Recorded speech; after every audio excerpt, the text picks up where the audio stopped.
Hello, my friends. Welcome to your collective astrology and tarot daily energy report for November 4th, 2023. My name is Natasha, also known as Nurse Natasha. If you're new here, welcome. If you're old here, welcome back. I'm doing this every single day for the month of November. So come join us, hit that subscribe button. As always, a like, a comment, a share helps a small business more than you know. We're going to get right on into it. I'm going to tell you about the astrology of today, November 4th, just like the major transits and specifically focus on the moon. I am a moon witch is kind of what I do. So that's what we're going to be focusing on. And then we're going to do a tarot reading for today.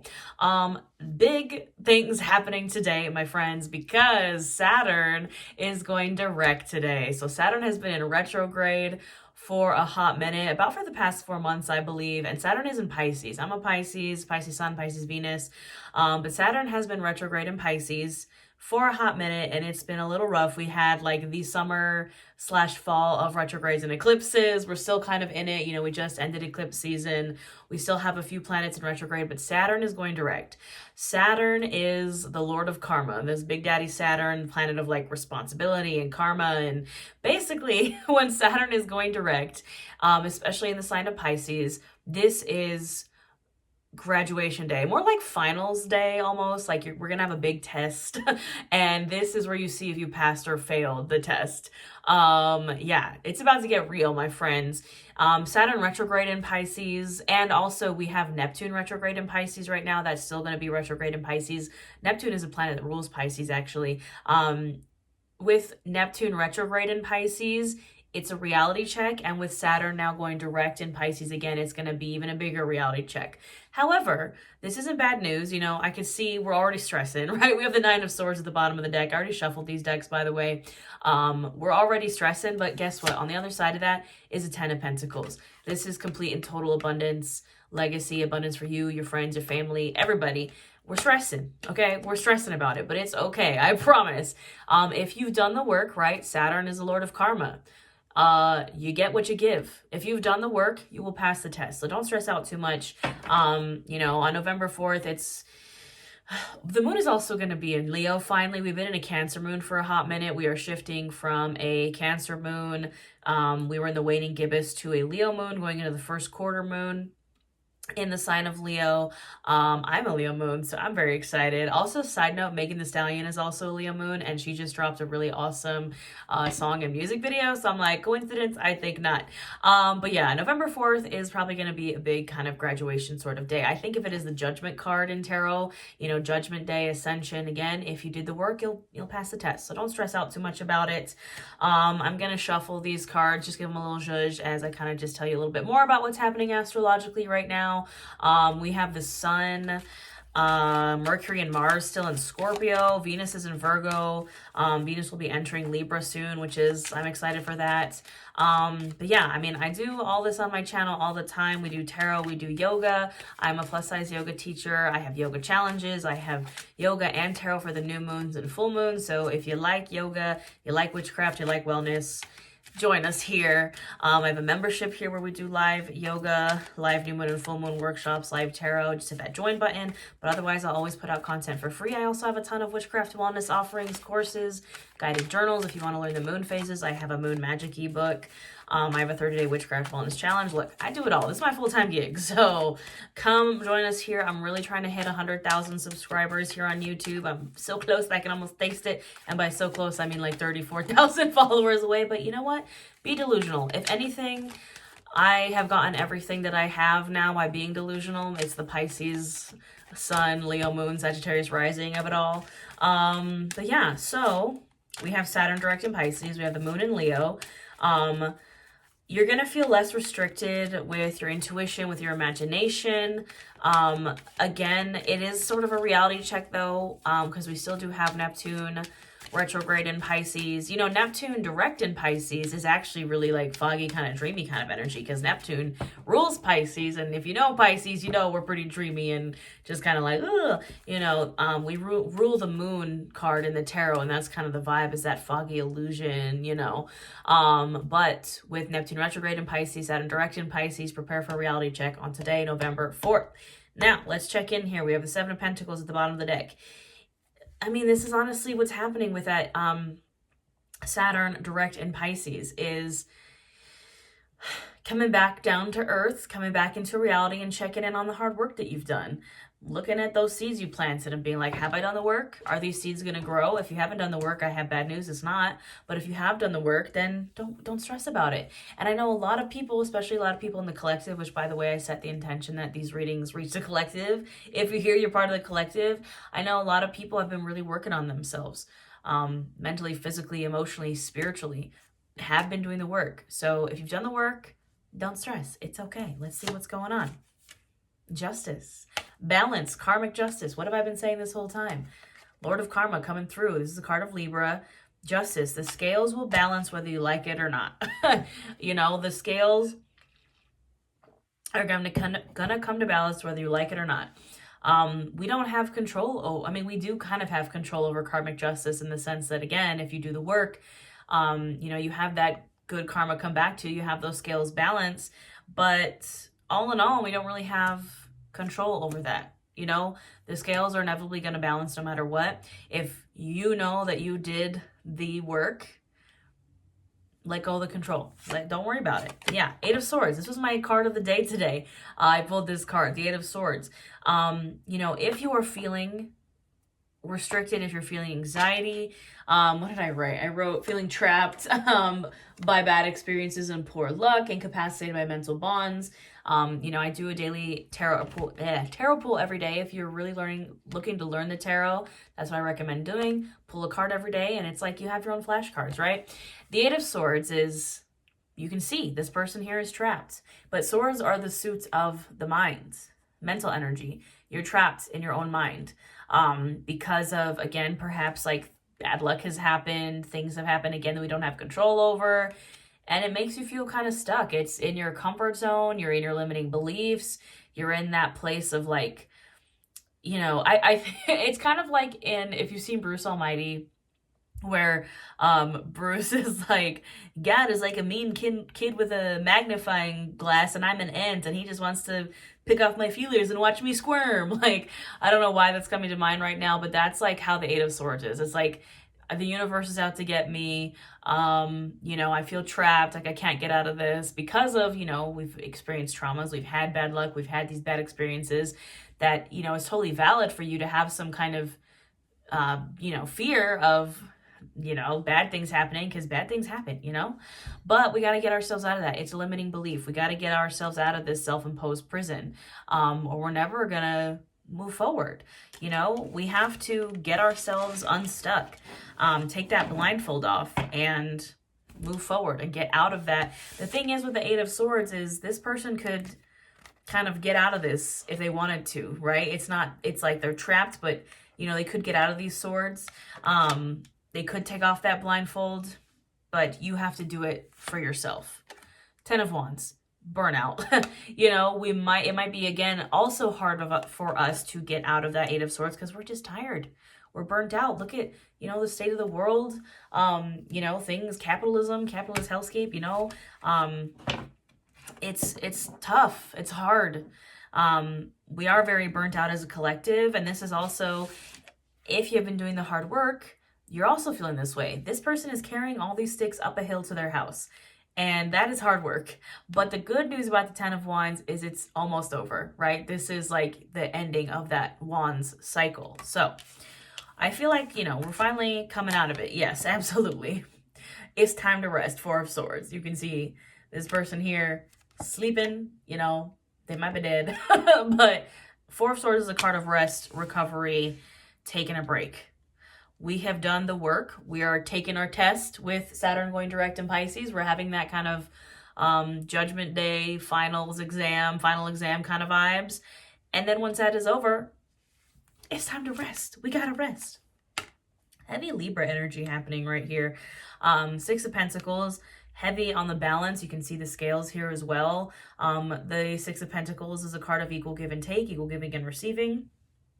Those scales balancing out in the physical realm, right? Pentacles is the physical. You have to give as much as you receive, but you also have to open yourself up to receive as much as you give. If you're closed off to receiving, You're never going to receive. And you're going to be stuck in that Eight of Swords like, man, I'm just in the Six of Pentacles right underneath the Eight of Swords. Like, I'm just never receiving. I'm never receiving. I'm always giving. Like, are you open to receive? Are you? Queen of Cups? Are you, you know, the Queen of Cups is emotionally mature, emotionally stable, but she is the water queen, Pisces, Cancer, Scorpio. She is open to receive. She's open to receive love. You know, she has worked really hard for that golden cup that she holds and for her emotional maturity and her emotional abundance. But she knows that she deserves love. She's open to receive love. We love to see it. The High Priestess, absolutely. Again, really heavy on the balance, really heavy on like the lunar energy, divine feminine, you know, gender doesn't matter. It's just like that divine feminine energy, trusting your intuition. You know, what did I say? I literally wrote it in my notes for today. Feeling less restricted with your intuition and imagination. The sky's the limit, right? This is being restricted in your intuition and imagination and being restricted by your limiting beliefs. This is being open. And I just saw 11:11 as I'm recording. And sometimes we can only get that when we allow ourselves to rest. If you're so consumed by work and the chaos in the world and capitalism and like all of these things that are happening, you know, it's very hard to be tapped into your intuition. I mean, we're heavy on the intuition energy also with the Queen of Cups. We need to rest. We need to rest to be able to tap into that energy. Yeah, you know, if you want to get unstuck, Seven of Pentacles right in front of the Hangman, we gotta do the work. We gotta pass the test. So we're gonna clarify. I've been doing a different clarifier deck every day. Today we're using the Mystic Mondays deck. It has this like super holographic, I don't know if you can see it. It's like a rainbowy, like, ooh. This is actually one of my first decks. I had another deck from like, you know, teenage Natasha sneaking into Barnes and Noble to look at the tarot decks because I was raised evangelical Christian. I had a deck from forever ago, but this was my first deck when I really started to pursue tarot from probably like, I don't even know, like 5-6 years ago, you know, when I really just started doing it every day. This is called Mystic Mondays. They have a great app in the App Store, and it'll give you a daily card pull like digitally, and it'll also have the meanings for all the cards, both upright and reverse. So if you're starting tarot, I really highly recommend Mystic Mondays. It's a great app. Yeah, so we're going to clarify with Mystic Mondays. And by the way, Eight of Swords is at the bottom of the deck. We got to get unstuck. We got to get out of our mental prison, friends. Like, we just, at that point, you're keeping yourself stuck. If you hear my dogs barking in the background, I do apologize. My youngest dog, Jackson Aries, and he just loves to get riled up and bark at everything. So I apologize. All right. Who are we clarifying with? The Hanged Man again. In this deck, it's the Hanged Woman. It's like an Aerial Silks artist, which I think is super cool. Again, this is over the Eight of Swords and the Six of Pentacles. If you are feeling stuck, it is in your mind. You need to shift the perspective. Again, the Eight of Swords is being trapped by your own brain, essentially. And you got to get out of that. And how do we get out of that? With the Six of Pentacles. Equal give and take. Open ourselves up to receive.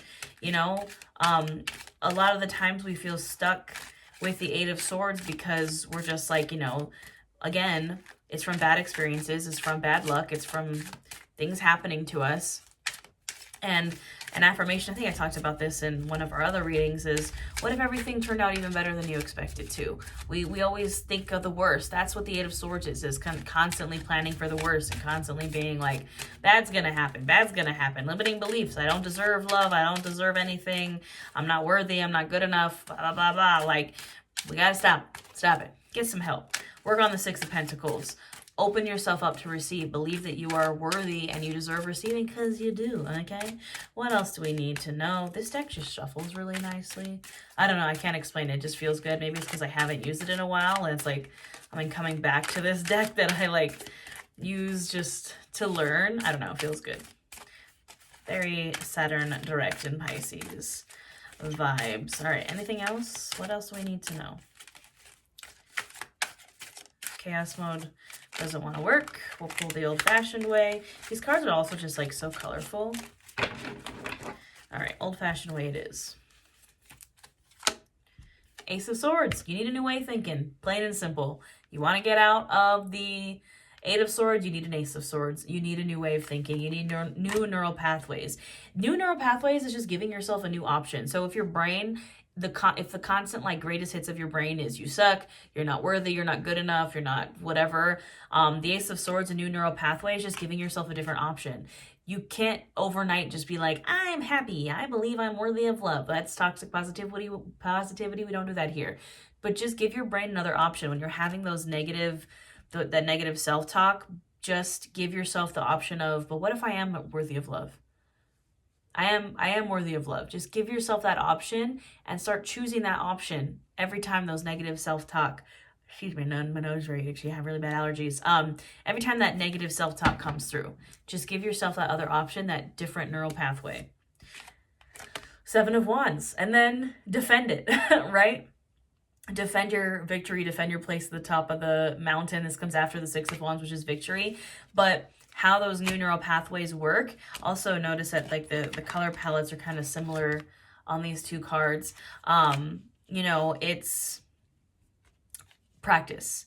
It's defending. You're like defending yourself against your own brain almost. You're defending yourself against your own limiting beliefs, and you're practicing it. And when those negative thoughts start to pop through, those not good enough, not worthy enough, not strong enough, etc., start to come through, you're like, no, no, not today, Satan. Six of Cups. Inner child healing, nostalgia, could be something from the past, but I really see the Six of Cups as like, it's like innocent, soft, sweet love, right? Traditionally on the card, it's like a kid and a grandma like picking flowers. It's very cute energy. It's almost giving Two of Cups on this card. You can see the two cups here in the middle. And this is with the Hanged Woman over the Eight of Swords with the Six of Pentacles. We have two sixes here. It's very like, again, you have to open yourself up to receive, and maybe start with your inner child. You wouldn't be mean to that little kid inside of you. Think about yourself from when you were a kid. Would you be mean to them? No, you shouldn't be. You should give them love. And that is kind of like the highest form of self-love, is loving yourself from the past. And even, you know, loving yourself currently. Like, try to reconnect with your inner child. Give that little kid in you some love. Like, and maybe this comes from doing things that you enjoyed as a child and kind of reconnecting with that inner childlike energy or something from the past that brought you joy. Eight of Cups, when that's with the Ace of Swords. Walking away from something that no longer serves you. What no longer serves you? That Eight of Swords energy, that negative self-talk, the on repeat limiting beliefs. Like, obviously it doesn't serve us. But here's the thing that I think people forget about limiting beliefs. Obviously it has to benefit us in some way, or else we would not continue to run back to them. How does it benefit us? It keeps us in our comfort zone. It keeps us from taking risks. It keeps us from getting hurt. If you just believe over and over and over and over again that you're not worthy of love, you're not going to put yourself out there, you know, dating, or you're not going to try to like better your love life because you're just, you know, that limiting belief keeps you restricted, but you're not going to get hurt, but you're not going to have to take risks, but you get to stay in your comfort zone, right? We got to walk away from it. It might have served you at one time. It might have benefited you at one time, but not anymore. The Star. What a nice last card to pull. The Star is a card of Aquarius, but this is your North Star, the light at the end of the tunnel. It comes after the Tower. And we actually had the Tower, I believe, yesterday, which is the reckoning. It is the catastrophe, right? The Star comes after the Tower. One of my favorite decks, the Way Home Tarot, the Tower is depicted as lightning striking a cabin in the woods, and it catches a whole forest on fire. And then the Star is the burnt forest after, with a stream running through it and leading to this star. And it's like, after, sometimes you have to burn it all down to start again and go follow your North Star. But the Star is hope. The Star is light at the end of the tunnel. It is a miracle. It is the good things that come after the catastrophe, because the scales have to balance, right? I still have justice sitting up here at the top of this spread, and the karma of the situation is like, the scales have to balance. All that bad, you know, the good has to come and outweigh all that bad. That is the Tower versus the Star. I'm going to pull one more just because I feel like it. Nine of Pentacles. Yes. I'm glad I decided to pull another one.